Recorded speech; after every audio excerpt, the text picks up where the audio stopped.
lumalabas na nasa Pilipinas pa ho si Pastor Quiboloy sa aming sa report na binibigay sa akin. Pastor Quiboloy, mahuhuli na ba? Nasa Pilipinas pa rin ba?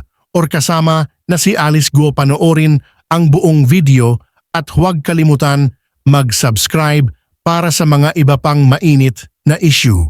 Sinisiguro namin na talagang si Pastor Quiboloy talagang hinahanap namin. In fact, kung makikita naman ninyo, talagang naimbestigahan pa ang kapulisyahan dito, maski kami, sa paghahanap sa kanya.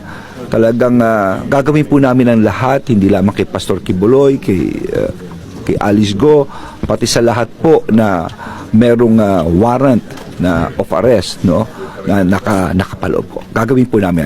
And we assure you that. Pero nasa Pilipinas pa rin po ba si Well, ganito po yan, sa aming report, lumalabas na nasa Pilipinas pa ho si Pastor Quiboloy sa aming sa report na binibigay sa akin. May extra measures ba, Sec, para ma-ensure na hindi siya makaalis ng bansa? Kasi nga, si Alice Guo nga po nagawang makalabas po ng Pilipinas.